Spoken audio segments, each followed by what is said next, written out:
read the title, and you're probably wondering, what in the nine hells is the Magic Club? Let me show you.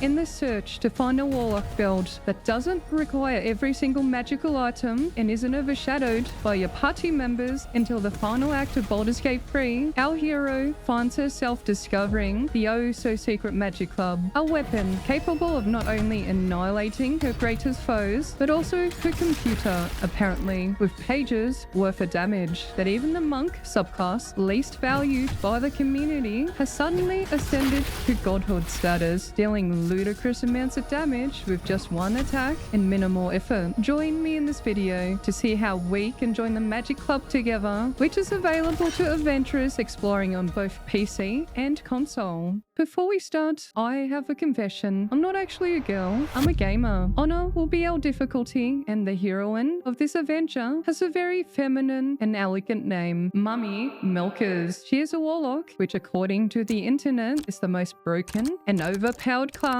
ever. Waking up from a gamer pod, she immediately removes her shoes for a hidden data mined +2 stealth proficiency because obviously boots make a lot of noise. She then ran into a space frog named Lae'zel and immediately got the first taste of combat in our campaign as we had to fight some imps. I heard amazing things about Warlock and I cannot wait to see it in action. Bro, 12 damage versus 3 damage. Reconsidering my strategy, I opted to Hex for an extra 1d6 necrotic damage, followed up by a booming blade. 20 damage. Beat that, Lae'zel Vistian. Keep this in mind for later, as we're going to use Hex to absolutely break the damage numbers. As a reward for victory in combat, our patron gifted us default human underwear, as nothing is more intimidating than a barefoot woman in lingerie, if you ask me. Speaking of women, they scare me, but I had to temporarily overcome my fear of talking to them because I would need more assistance for our adventure. So Shadowcute was recruited to the party. The control room was ahead, so Mummy Milkers dashed, and dashed again before touching the sphincter. Words I thought I'd never say together in a sentence, but here we are, able to move 36 meters in a single turn. However, even with all that move speed, she was still a little shy of the transponder. Her next turn, I did a miscalculation, opting to disengage and jump to make my way closer, but it wasn't enough. Somehow, her 14 armor class held up against the enemies, and we were able to access the transponder, but then disaster struck. Mummy Milkers' dumpy was so thick that the pilot got distracted and the Nautiloid crashed. Waking up on the beach, we were surprised to be in one piece. Not long after, we found another barefoot woman, the same one from before. Hilarion was kind enough to give early access players the DLC for free, so we're going to grab the potion of flying from camp to get us over the wall here because I'm not doing that fight again. We have 2 ladies and only 1 potion, so we solve that problem the way we're going to solve a lot of problems, by breaking shit, allowing us to skip the grow fight. Anyways, we had more pressing matters like retail therapy. Patch 8 introduced a new warlock subclass called the Hexblade. What many players don't realize is that power comes not only from damage, but from infinite wealth. Here's how to break Faerun's economy using a Hexblade. Step 1, find your most expensive weapon. Step 2, bind this weapon. Step 3, select barter. Step 4, drag any random weapon to offer. Step 5, drag the offered weapon to the slot of the packed weapon. Step 6, click balance offer, then barter. The weapon will sell, however, it will not leave your character, so you can continue to sell until the trader runs out of gold. Step 7, use the gold to buy whatever you want from the trader, then barter it back again. Hexblade also gets medium armor proficiency, but Damon's not willing to sell the +1 breastplate we want, so a darkness arrow comes to the rescue. Add a shield, and we're suddenly 19 AC, just out of the game. Besides, it kinda looks good. Early game is boring. We have to pick our fights carefully and try to stay as safe as possible. But still, we gotta take some risks if we want a cute goth girlfriend. We entered the cave, the Owlbear Cave for clarification, and started reading a prayer sheet to get this chest open, only to be interrupted by Shadowcute. Women are so pretty, but they scare me, so in fear of my life, I agreed with her. Fear is a powerful tool. As we disguise ourselves ourselves as a drow to spook past the goblin encounter at the village. Whilst we're here, we decided to take a literacy test. Let me suck on Shadowheart's tome tonight. After that insightful moment, we continued as a drow all the way to the inner sanctum, and after selecting the very last drow dialogue for this playthrough, we changed disguise right in front of the goblin. Here, we left Shadowheart at the entrance, just so that we don't lose approval when we get branded. This will come in handy later. To make it up to Shadowheart for leaving her behind, we indulge in CBT, also known as cock and ball torture. Anyways, approval. Here's another top secret BG-free life hack. Every rat that you collect adds an additional 0.5% critical chance to your attack rolls. This was a hidden feature found by data miners all the way back in patch 6, and so we found 2 rats here. Okay, now look, usually I don't have a problem accepting an invitation to a woman's chambers, and Miss Milkers does love her drink. But consent do be important. Fortunately, it seems Corilla agrees and helped us out of our predicament. From here, our brain cells managed to rub together to solve this puzzle, leading us on a long ladder climb to the Underdark. Thankfully, we were barefoot, so we didn't slip on the way down. Hey, they don't call them grippers for no reason. We had arrived at the Salonite outpost, where I put my 4,000 hours of Dota experience to last hit this Minotaur for that juicy creep XP. God, I wish I could get my life back from all that time. Then tragedy struck. We had a tummy ache. But waking up, we were treated to a divine blessing. Leon had donated and single-handedly bankrolled my fried chicken and whiskey voices for the month. And to celebrate, we activated the most game-changing mod made by Skirbie. You can find it by searching Queen's Garments or Eternal Queen set, featuring a custom body and something never ever seen before: physics. These assets change the very way you look at the game. Come, download this mod and turn Baldur's Gate free into a Gooner's Gate free. Are you prepared to commit a cardinal sin? Gooning aside, we did the unforgivable and turned Shadowheart into a furry. Sorry, I meant droid, giving us the ability to cast Enhanced Sleep and Featherfall, which allowed us to bypass the Spectator and Bullet encounter all the way to the Arcane Tower. Now I promise, this isn't an eye tracker. It's just the turrets being laser focused on Shadowheart's Giat. From here, she made her way to the Myconid colony, where we swapped back to Miss Milkers in order to progress this adventure. She grabbed an antidote off the mantle in the Blighted Village, and while we're here, I thought, why not? Let's grab Shovel. Since I'm a warlock, I can unlock it permanently without having to rely on the scroll. And once I did, my use for her has ended. Using that antidote, we traded it for a pair of boots from a gnome, and since we're branded and got the boots, we can skip the Dwager and cross the lake without a tough fight. Hey, why did we cross the lake? Well, with this cheeky little skip here, you can grab the shower idol for that cute girl in our party who Miss Milkers has a crush on. The second reason we're here is to unlock a very special piece of industrial hardware. Welcome to an episode of Willet Press. First up, we have Kulga. She very kindly consents to us taking her for a walk all the way from the grove to under the hammer. If you're wondering how I did that, all you need to know is click through, select Kulga, left and right click fast enough to cancel the animation, then you're done. If you need a more thorough tutorial, you can find one on my channel here. I know you're excited to see some hard pounding, but not just yet, honey. Hey, what's up, gamers? It's your girl Evelyn, and today we have this red man, a hot drow mummy, and this kid-eating furry. We're asking, will it press? So go ahead and smash that subscribe button like I'm gonna smash this hammer.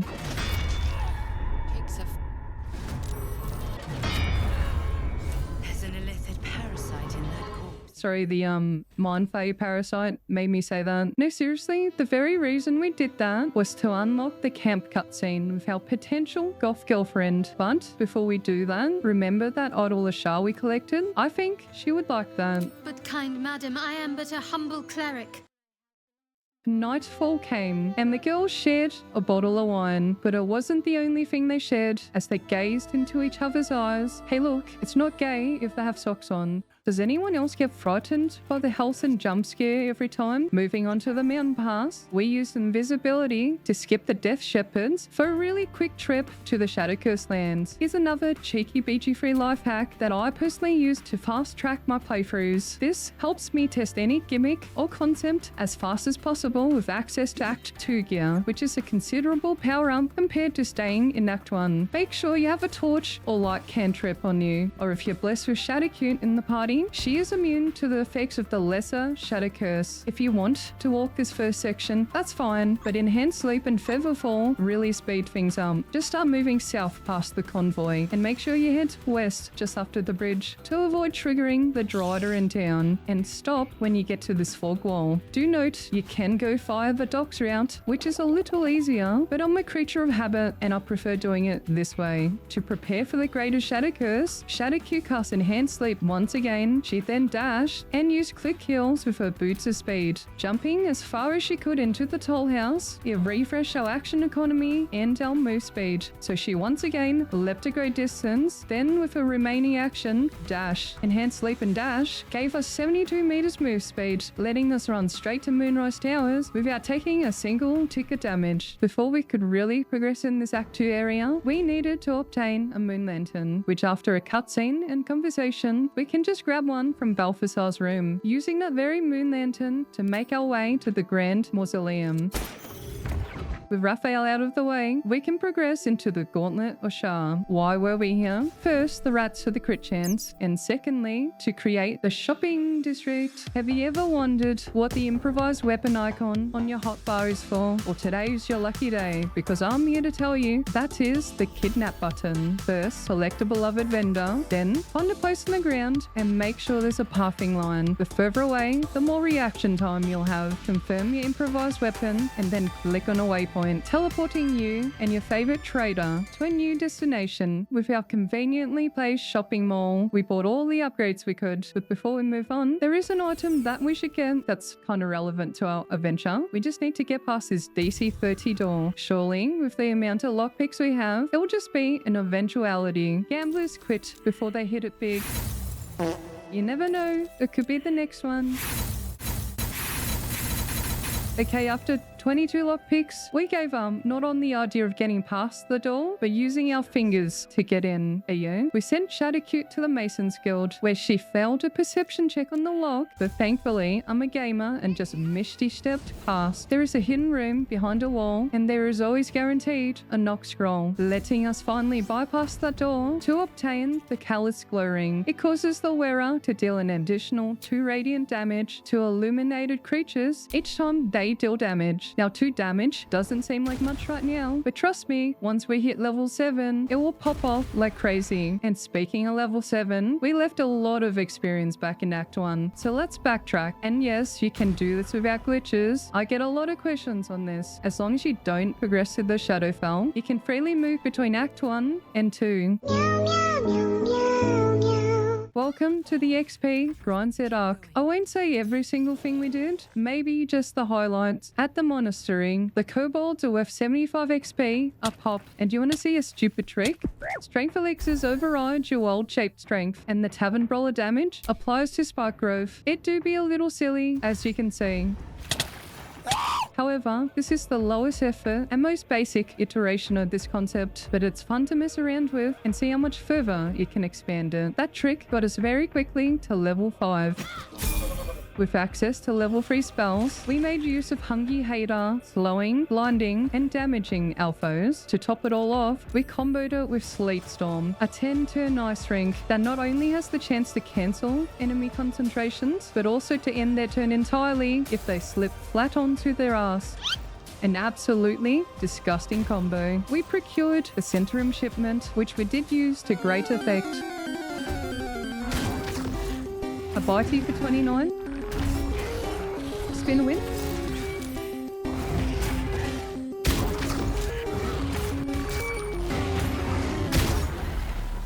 Another feature we got at this level was Repelling Blast on our Warlock, and let me tell you, it's a blast to use. Would that be a dad or mum joke? Sorry. Can you imagine almost dying with Act 2 gear, trying to stomp on Act 1 just to get these stinky water sparkler boots? Okay, I have another confession. I'm a lazy and I thought it'd be fun to see if I could shortcut something. Inside of the Moonrise Tower prison, there's a really powerful Warlock item locked behind this questline. My first mistake was I didn't get rid of the guards, which could have been an easy exercise if I just took a strength elixir. I went to the backside of the prison and destroyed the cell walls, immediately putting everyone into combat. The tieflings ran to the boat, and you know what else is a surprise? The chains say they are brittle, but my Eldritch Blast barely scratched them. The enemies definitely outleveled and outmatched us, and things were starting to look hairy. We needed backup, so we called upon the Shadow Bear. The paladins were closing in, and the tieflings were trying their best to break their chains. Mummy Milkers used a bonus action to finish the job, and the cool thing about being level 5 of Eldritch Blast is you get 2 beams. She dropped a potion of speed on the ground so she could blast it with one and aim at her enemy with the other, giving her another action to do incredible damage. The warden shot Shadowbear into the red, and it wasn't looking good. I definitely wasn't confident in the fight and wondered what would happen if I just interacted with the boat after the chains were destroyed. And we were saved by the bell. We did this quest to reunite Lacrissa with Alfira. All this trouble was for the potent robe, also known as Grandma's Curtains. The most notable feature of this clothing is Gregarious Caster, adding our charisma modifier onto our cantrips, meaning it adds multiple times because our Eldritch Blast has multiple shots. We were close to level 6, so it was back to Act 1. The stage a coup with the Dwager against Nia. They wanted us to get rid of the eyeball, but then it was on. We treated Nia to an ice skating session and then into a very warm lava bath, getting us to level 6, meaning we had one more level to go before we can finally join the Magic Club. So let's go get that bread. Since we had Shadowcute as a druid, she did unlock the owlbear form. And yeah, you know what that means. Except I did forget to fill the arena with lava to actually make him take damage. Not to worry, the power of Enhanced Leap can get us back into position for another shot at Flattening Grim with Crushing Flight. That was until Enhanced Leap ran out, and Shadowcute was the one that got flattened. Anyways, the hag bite was super scuffed as I got a bit too overconfident in my own darkness cloud. Turns out the enemy can still target you if you do not hide in the darkness. Hey, at least I have 18 charisma to pair with Grandma's Curtains, right? I felt like we had done enough in Act 1, so I changed my focus to Act 2. Earlier in this playthrough, I tried to skip Balthasar by attacking skeletons outside and letting the cutscene play. However, they managed to aggro, resulting in a tough time getting the door open. Meet the next character in the story. She has a very inspiring name, and that is Mega Milk. She might not live up to her name now, but keep in mind, she is a wizard, and wizards get enlarged. No need for surgery at all, sweethearts. For our next trick, she casts Knock, letting us get to Balthasar. Now this next strategy is quite interesting, brought to my attention by Proxygate Tactician, a wonderful friend of the channel by the way. He is one of the very few NPCs that doesn't return to his original location when moved. As a cat, we have the ability to meow and draw attention. Slowly, we moved him all the way to the Faith Leap Troll. The XP grind was going great, especially when you forget to leave your gold at camp when fighting the toll lady. Or disrespecting a necromancer. Yeah, fireballs kinda hurt. Do you know how lucky I am to pass that saving throw? Another lesson was learned, as wearing pieces of curtain does not offer enough protection against a paladin's smite. Oh my fucking god. Slowly but surely, we defeated our foes. We had reached level 7, the defining turning point in our adventure. How to join the Magic Club, a top secret club where the damage numbers you can inflict can get kinda silly. To join, you're going to need a level 7 druid. And yes, you do need a level 7 druid. This does not work with the woodwoads in the swamp. Trust me, I would love to get this earlier and with less effort if it was possible. Okay, you'll need the Conjure Woodland Being spell. If you're on PC, summon the Dryad, then use her to summon her Woodwoad boyfriend. select the wood woad and open his inventory. Do you see this little eyeball icon here? When you click it, you'll see his equipment flash for a moment. We're going to grab his club as the screen changes, but we need to be really fast. This takes a little practice, but once you grab it with left click, don't let go. Press tab to bring up your inventory and drag it to your pockets. Now if you're on console, it's even easier. Same as before, summon the dryad, then the wood woad, drop a weapon from your inventory onto the ground. Select the wood woad and have him consume the weapon on the ground. Switch to another character and pick the wood woad's pocket. You'll find a twisting branch in there. Do note, you will lose the weapon the wood woad consumes, so don't give it something you'll need later. Do check the pinned comment if you need a list of weapons. This works with short rest, so you can summon a second wood woad for a pair of clubs. Before we could use our newly acquired clubs, I had to make a quick trip to the Githyanki Creche to grab the Daredevil gloves. Why do we care? Well, these gloves can change our range spell attack roll into a melee attack roll, which matters when we dual wield our clubs. Let me give you an example. Here I cast Hex as a damage rider, toggled the Daredevil gloves, so I can E-blast as a melee attack roll. And behold, if you look at the log, it is quite silly. Anything that is considered a damage rider, our magical clubs multiply that. And since we're wielding 2, our 2-beam Eldritch Blast turned into somehow 5 instances of force damage. And our Hex and Callus turned into 4 instances. Another simple way you can make use of the magic clubs is a Paladin Smite. Here is the initial hit. And here's what happens when you click the Smite button. Do you know what monk subclass no one ever uses? The Way of the Four Elements monk. There is one particular ability I want you to pay attention to for this video. Fangs of the Fire Snake, also known as Fire Snek. Huge thanks to the wonderful members of the Discord community for sharing such beautiful Fire Snek creations.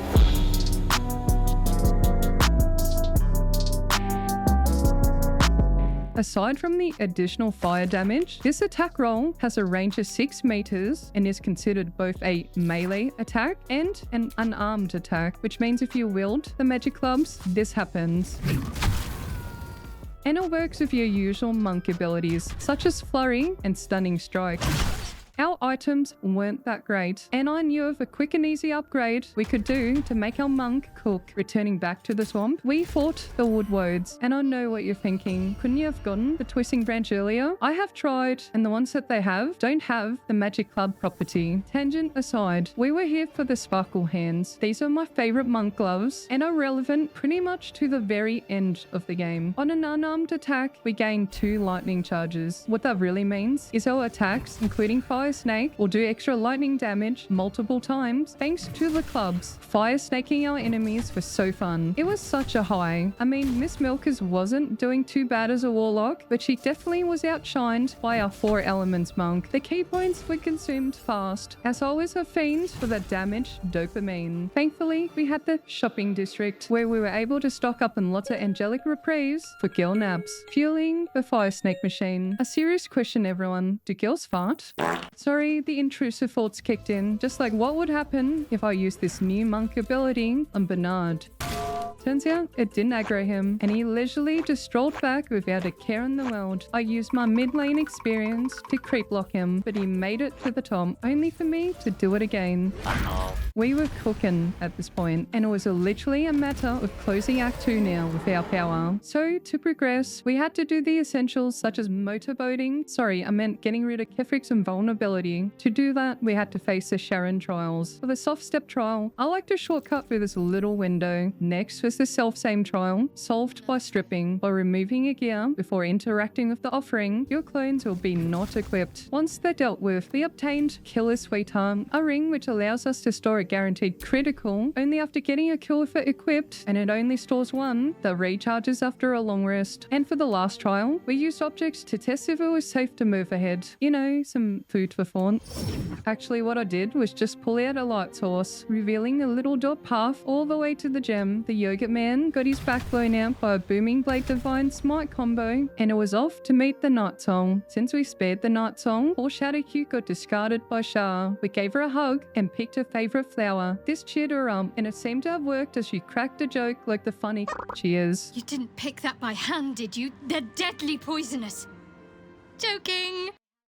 Let me show you another trick that you can use in your own playthrough. Meet Jaheira, aka Granny or Gilf, during the Moonrise raid. Talk her into joining your party. Here I have a Protection of Evil and Good scroll she can cast on Mummy Milkers. Now just walk enough far away from Moonrise Towers for her to leave the party. And there you have a protection from evil and good that is almost impossible to lose. Jaheira is perfect for this, as long as you leave her behind for the fighting, as she won't be able to lose concentration and she frees up your concentration slot. It was time to face Kefrik on the rooftop, and my preparation for this fight is pretty lazy. Throw a fly and speed potion on the ground. That's it. On turn 1, it lets me fly up right next to him, and with that, I toggled Daredevil Proximity to convert my ranged spell roll into a melee Eldritch Blast. Joke's on me, because when I did that, it prompted the shield reaction, knocking Miss Milkers flat on her ass.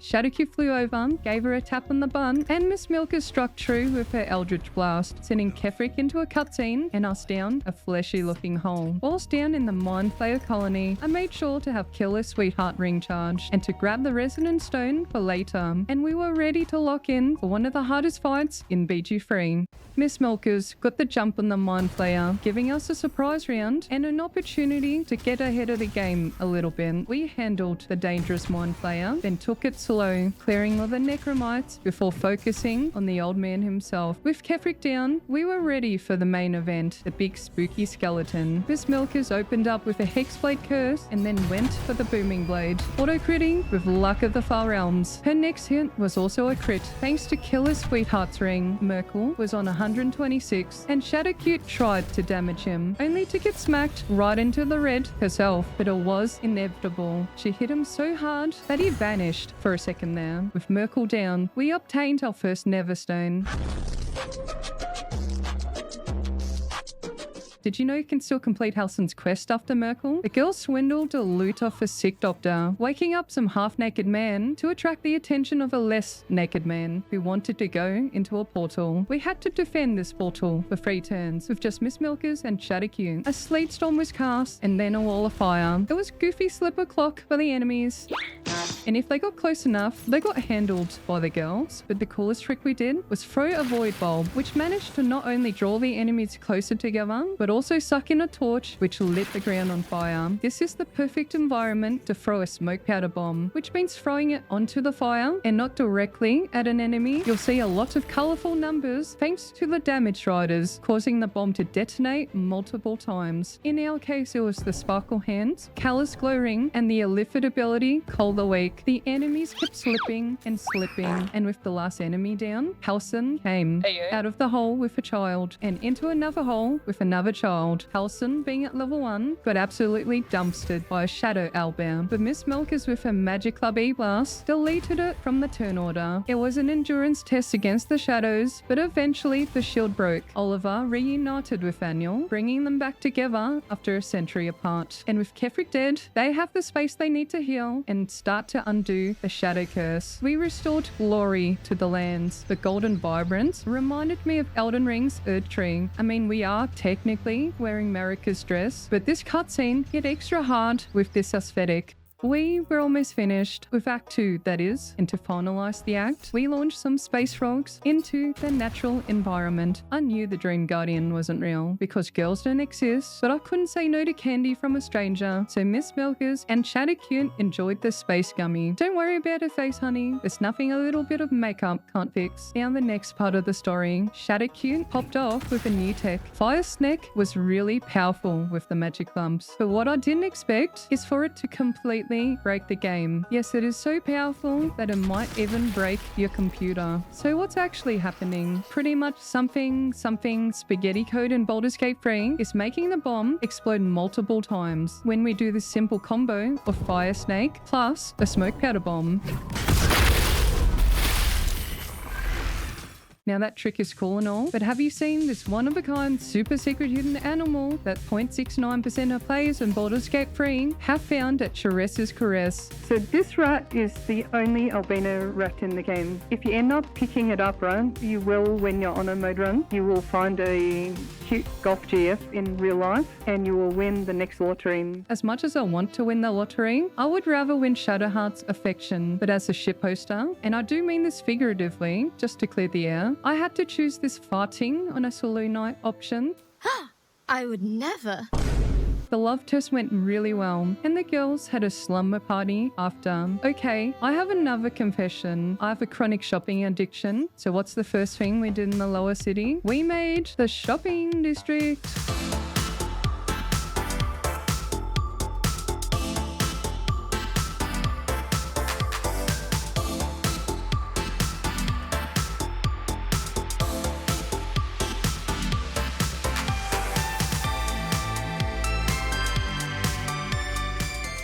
As silly as this is, it saves me a couple of hours every playthrough. Each level up, the benders refresh, and I purchase more bombers for the Fire Snake Warcry machine and Terrasul because that shit bussin'. Speaking of bombers, want to see something else that's stupid? Check this out.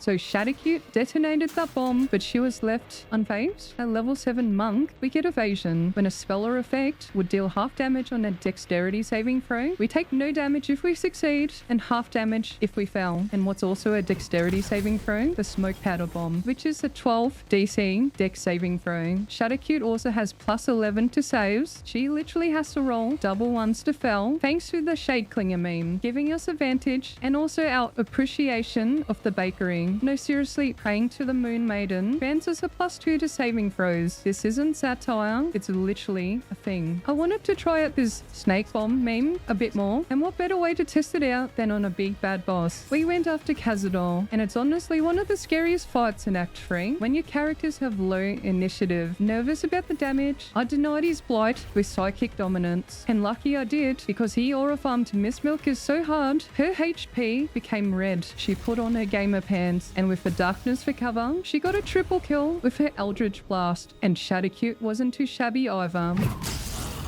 Holy shit, that was a one-shot. It was Cazador's turn again, and oh boy, he wasn't happy. He cast Blight on Shadowcute. Luckily she saved, meaning she took half damage, but unlucky that his aura downed her when it was her turn. Miss Milkers threw a potion to help her girlfriend up, but that didn't work. I put it down to the game's jankiness, so we tried again with another potion, this time indirectly to no success. This fight went downhill oh so quickly, and I had a gut feeling that pushing the fight would have ended up in a safe file wipe. I left my ego at the door, bitching out with an invisibility and paying for Faerun's healthcare, bringing Shadowcute back from the dead, and we were out for vengeance. However, we had a tiny bit of an issue this time. Cazador is ascended now, and oh boy is he scary. The man gets all these upgrades. I wanted to go first and have the upper hand, so I made Shadowcute drink a vigilance elixir with +5 initiative, but that stinker still beat me and opened up with a blight that did 60 damage, and that's only half damage, by the way, because we actually saved on that. I was done mucking around, and Shadowcute drank the strength elixir, which to this day, I still don't know if the interaction with Tavern Brawler really affects what we're going to do next. She dropped one single smoke powder bomb on the ground, selected Fire Snake, and clicked on that bad boy.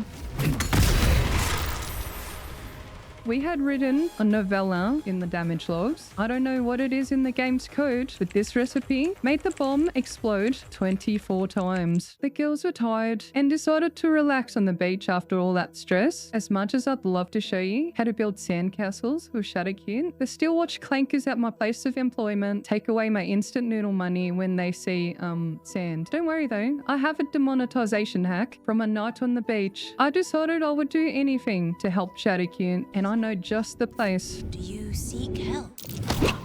We dealt with the Sharons outside the House of Grief. This allows you to automatically find the button leading down to the cloister, avoiding the mapping of the heart altogether. The Sharons had strength in numbers, but nothing could match the combined power of two roommates watching from the top of the stairwell as their foes both slipped and burned. After all the pain Shah inflicted on this family, we were able to reunite Shadowcute with her parents, and there's a much brighter future ahead of them all. Maybe in a quiet cottage somewhere, surrounded by animals, and enough colourful flowers to push away the darkness. After the heartfelt reunion, it was back to Rivington, where Shadowcute crashed Gortash's coronation ceremony with an explosive. Unfortunately, Phase 2 had force damage immunity, so this fire snake and bomb meme isn't going to work for him, as you can see here. But I was curious about all the other random things I could blow up. But 4 Elements Monk is still a monk, so the Tavern Brawler output, combined with the magic clubs, is more than enough to pummel his ass and grab the Neverstone we need for our adventure. I was kind of sick of waiting so long for my turn, so I kind of just ditched the place and I had a much more fun idea. We took a girl nap and prepared to take on a bad dragon. Since the guards were kind of pissed off at us for killing their boss, we decided to gas form into a small pipe to make our way into the wormway. Fucking hell, Miss Milkers. I'm very lazy with this dungeon, so I just smooth brain the chess puzzle, and after 3 fails, the door breaks and the enemies spawn. So we just walk past with invisibility. Another cool trick you can do is surprise Ansur and get yourself a free round of damage before he gets to act. To do so, we engaged in dialogue and left the room. But before we re-enter, I wanted to try out some tech with a water elemental. Its Winter's Breath inflicts a condition called Brittle, which makes the enemy vulnerable to bludgeoning damage. And oh boy, I really wanted to double all of my Magic Club riders. There was just one issue. The save on it is kind of cheeks. DC 16 con is very easily saved, but another trick I had was to make my elemental drink a Cloud Giant elixir to boost its strength, pushing the DC all the way up to 20. I was hoping to use it on Ansur. Unfortunately, he saved, but we had a surprise round. And with that, Miss Milker's upcasted Scorchy Ray combined with magic clubs and with a guaranteed critical.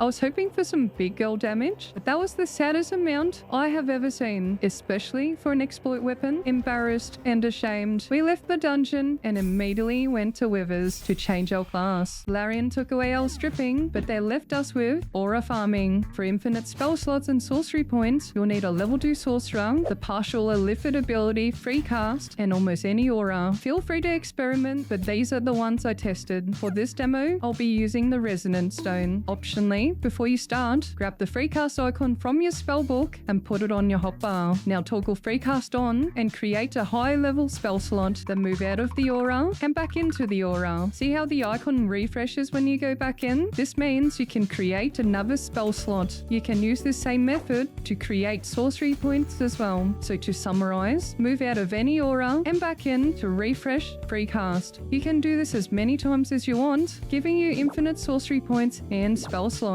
It works whether the item is on the floor or in one of your party members' inventories. As a final note, if you take an angelic slumber potion or long rest, your sorcery points and spell slots will be reset. Now your sorcerer can keep up with the rest of your party without crying for a long rest after every fight. For those with a keen eye, you probably saw that I have a level 4 spell slot. Even with my current split, you can drink an elixir of arcane cultivation, giving you 1 high level spell slot. Use the previous spell slot conversion trick to create more, and when you swap to a different elixir, all your created spell slots will remain. Before we could take on the stinky undead dragon again, we needed a certain pair of gloves, and to do that, we needed to make our way to the murder tribunal, giving us a chance to test out our new build. But nothing could really compare to the fire snake nuke.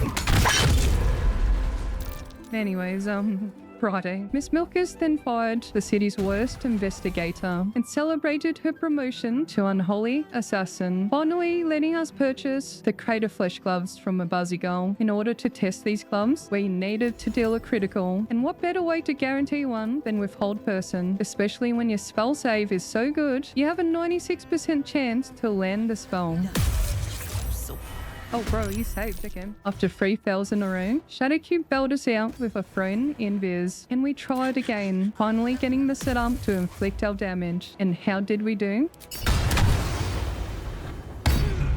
We did 244 damage, even with our new pair of gloves proccing multiple times with the magic clubs. To say I was disappointed was an understatement, because you can achieve the same result without exploits. The tried and true build bro combo of Shadowblade combined with Resonance Stone is around the same output, but if I'm going to make the effort to use an exploit, I want to really push the damage. Miss Milker's got what she deserved for that weak display. To make me forget about how mint Warlock is, we went shopping at the fireworks store. And by shopping, I think I meant thrifting. Anyways, we tried out the fire snake on the fireworks. It was so flashy, it forced my computer to roll a strength saving throw. It was very colourful, and we shared the joy with others. The girls had a bit of a night on the piss, as they woke up a bit hungover, but all it actually meant was we were ready to take on Ansur again. We drugged Ellie Bro, snuck in for a surprise, and after one Hexblade curse, it was off to the races. So 300 on first crit, we're gonna hit. And we're gonna miss. The surprise round was over, and Ellie Bro couldn't apply Brittle with Winter's Breath, but that's okay. Miss Milkers was all in with Speed and Terrazol, which turned out to be just enough action economy to give the bad dragon in town a real pounding. Trying to get back on top, Ansur took to the skies, but our scuffed Lockerdon sorcerer build managed to get through all of these resistances. And how did I react to our triumphant success? It was alright. Yeah, Stream Evelyn was very over the moon about it apparently. Squidward interrupted our moment, but I was more impressed by Shadowheart's pose. Me when there's no dino nuggies in the freezer. Also, here's the damage breakdown for the nerds. You can play this part at like quarter speed or something, but math puts me to sleep, and I got more important things to do, like go beat up a devil. To do so, we had to cast Disintegrate to open this door, and I know what you're thinking. Can't you just lockpick it? Excuse me, can you lockpick do this? Oh, 69. So fun fact, my dad, John Baldur, actually works at Larian, and apparently if you open the portal first go without making any mistakes, you're mandated a big titty goth GF by your local government. Well, shit. It was never meant to happen. Disappointed that I might have lost my chance to finally talk to a woman, the game decided to annoy me with the worst yapper. Now whisper your questions, little wretch. Oh my god, shut the fuck up. We progressed the House of Hope as usual, and Shadowheart nuked the feast hall. And you know what else nuked us? Apparently dropping a bomb onto the Hellfire crashed my game. Don't be like me, because turns out auto-saves are off, and our last save was right back at Ansur. There was something I wanted to test out anyway. Actually, another thing I wanted to test out was if the evasion worked on Ansur's Stormheart Nova, since it is a dexterity save. The answer to Ansur's question, no, it does not work. But we got the chance to showcase the power of the rat, since they've become so important in my playthroughs. Speaking of dead critters, there's an annoying elephant we need to kill again. So we ran through the entire Unholy Assassin questline quickly to get to the good part. This time, the only difference we got was a taste of our own medicine. Turns out Dollar has evasion too, so our gimmick didn't work on him. The Death Nuts didn't even bat an eyelid as we pummeled Dollar right in front of them. Miss Milker's respec to a very popular build of 11 Sorcerer and 1 Warlock, and with that we headed back to the Devil's Fee. I was determined to solve the portal puzzle in one attempt this time.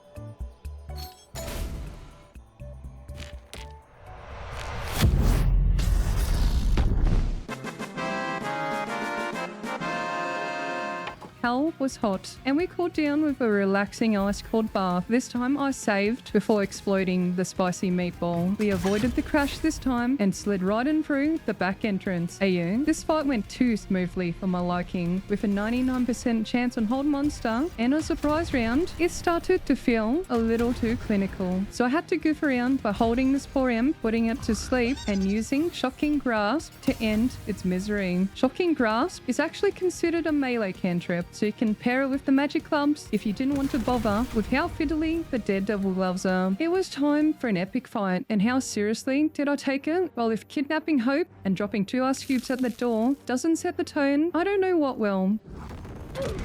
The girls were battered, and things were looking so hopeless, we even resorted to a call for divine intervention. With our health and spell slots restored, things were starting to look hopeful. Miss Milkers gathered everyone with Black Hole, and we committed a cardinal sin on my channel, Shadowcute War Shoes. just so she didn't slip as she flew in. She put one bomb on top of the ice cube.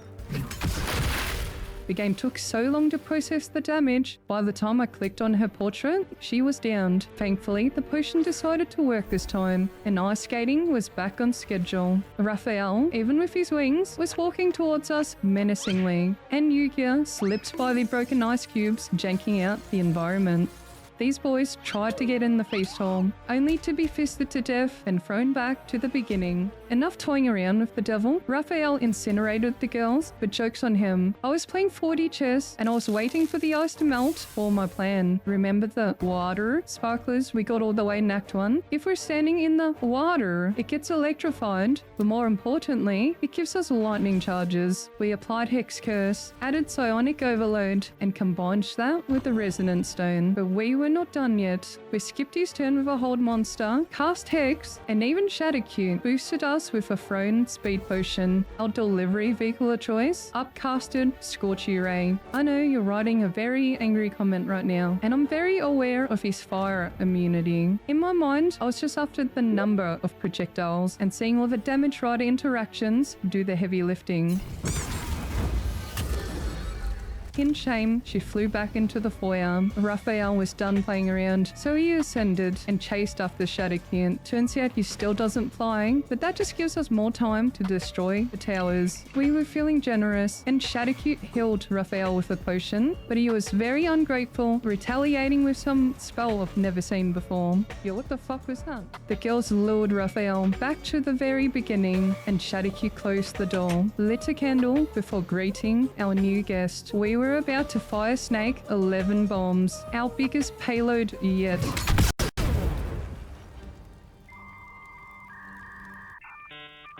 And after 3 minutes of patience, my computer had actually given up. But this time, I was smart enough to save before I engaged in some war crimes. Loading back in, we decided to use one bomb this time.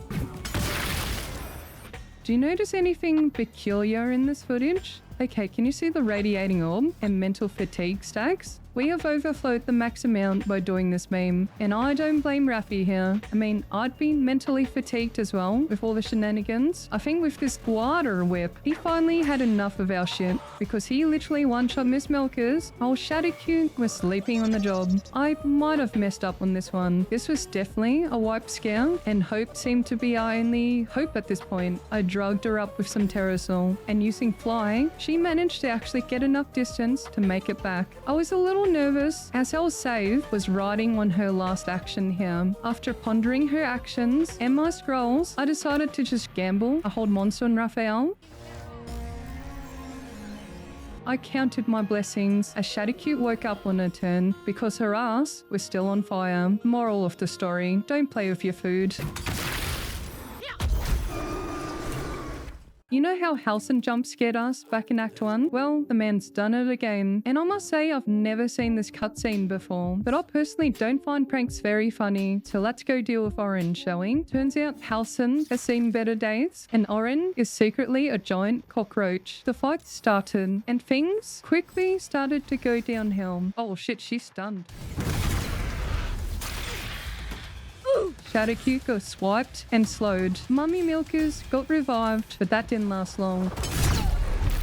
Bal's edict was cast on Shadowheart, and it was looking quite dire. She was slowed, and she also had to kill someone this turn. Otherwise, she would instantly die. So running away with invisibility was out of the question. Not to mention, she only had 37 HP left, and this was her last turn of Terrasol, meaning this turn had to be a miracle turn. I had to lock in and concentrate, and my brain was firing on all cylinders. I was playing out all the scenarios with the action economy I had. My first line of thought was I had to get rid of the person with the slow concentration, and to do that, I had to get away from Orin. My first bonus action was to disengage, and I flew closer to that invoker. Here I checked all my scrolls, comparing his stats to see what his weakest saving throws were. I settled for an Autolux Freezing Sphere, 10 to 60 damage with a 55% success rate. The invoker died, and we recovered some move speed thanks to no longer being slowed. Bal's edict also disappeared, but we weren't out of the shit just yet. We flew as far as we could and threw a speed potion at our feet, and with enough distance, we forcefully exited combat. Look, I needed a reset on that fight and to reset my nerves too. The girls were reunited, and it was time to get our revenge on the red lobster lady. With a hold monster, upcasted magic missile to burn her unstoppable charges, she got absolutely pummeled by our 4 elements monk. With Orin down, that meant we had the final Neverstone in hand, but there was just one task left, saying farewell to Halsin, who died for our sins. I know, just the place. We laid him down to rest with an offering of Shadowheart's underwear and our lucky albino rat. We're here today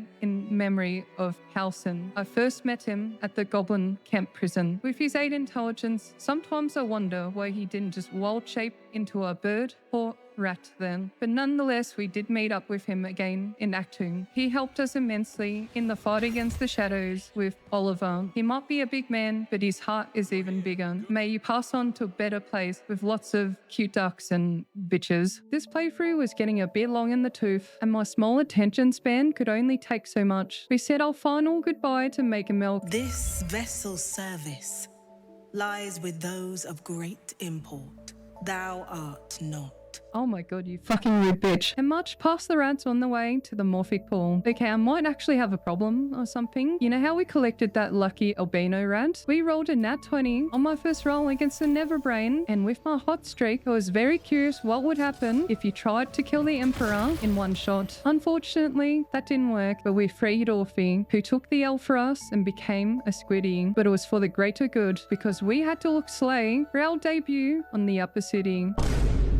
Let me show you a trick. If you put a rat inside of a rat, and you put another rat inside of that rat, and you put another rat inside of that rat, which also has a rat inside of another rat, and when you open this rat, you'll find another rat inside of a rat, which has another rat, which has another rat inside of that rat. And in that rat is a rat, which has a rat, so if you look in that rat, there is another rat. Anyways, I'll stop, but the point is, there was a rat that ended up inside of another rat. It's kind of a long story. We managed to skip the Upper City fights by just using invisibility, and the fight on top of the brain by making Orpheus cast Feign Death on both Miss Milkers and Shadowcute, and then interacting with the brainstem. This completely breaks the encounter, and we can pretty much walk around without a care in the world. I was feeling pretty adventurous at this point, so I decided to experiment what would happen if I just attacked the Mind Players.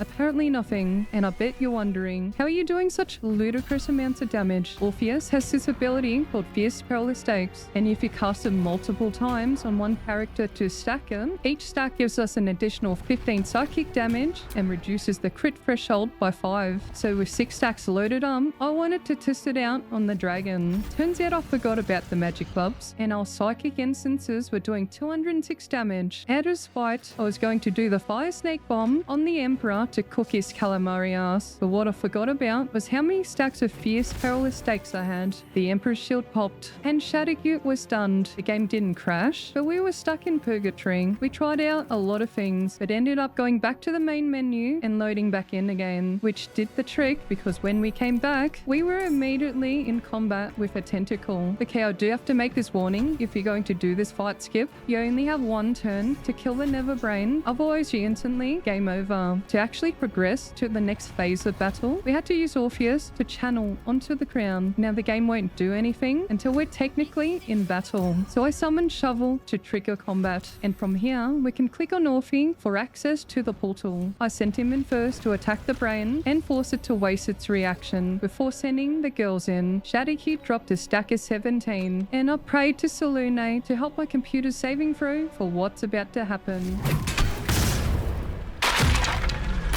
Surprisingly, the explosives did not light my computer on fire, but it did light Miss Milkers' face like she had left her phone brightness all the way up in bed. But with all that being said and done, the magic clubs were a really fun experience, and definitely try them out if you want to do some silly damage shenanigans. On a subsequent playthrough with the Neverbrain down, we received the ultimate reward for our adventure, Shadowcute's hand in marriage. Yes.